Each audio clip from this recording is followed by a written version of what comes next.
అవసరం, అవమానం, ఆవేశం ఇవి మనిషికి చాలా నేర్పిస్తాయి. మనిషి ఎదగడానికి ఇవి చాలా దోహదపడతాయి. ఇవి జీవితంలో దీనికన్నా పెద్ద గురువు లేదు, దీనికన్నా పెద్ద పాఠాలు లేవు. ఇక రెండోది చెప్పానంటే, మొన్న గణపతి నవరాత్రులైనాయి కదా,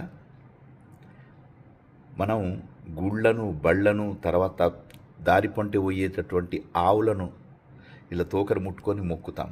శిఖరాలను చూడంగానే, గుడిని చూడంగానే, గుడికి పోకున్నా నో ప్రాబ్లం, శిఖరాలను చూసి మొక్కుతాం. తర్వాత వీధులలో ఒక మూలలకు ఒక బండలు ఉంటాయి, అవి ప్రత్యేకంగా మొక్కుతాం. ఇది మన యొక్క సంస్కృతి, అవునా కదా? కానీ ఒకటి మళ్ళా చెప్తున్నా, యూత్కి కూడా తెలియాలి అని, మనం రాయిని రప్పలల్లో దేవుళ్ళను మొక్కుతున్నాం ఊహించుకొని, పటాలను చూసి మొక్కుతున్నాం. ఎంత గొప్ప సంస్కృతి మనది. అదేవిధంగా మనిషిని కూడా, మనిషిలో ఉన్నటువంటి ఆ దేవుణ్ణి కూడా చూడాలి. పటాలలో చూస్తున్నాం, దట్ ఈజ్ ఓకే. పెద్దాళ్ళను కూడా కొంచెం చూసి గౌరవించడం నేర్చుకోవాలి. Wish you all the very best youth. Negativity బంద్ చేయండి, మంచిని ఆలోచించండి, అంతా మంచి జరుగుతుంది. ఇది మాత్రం నమ్మండి. All the best.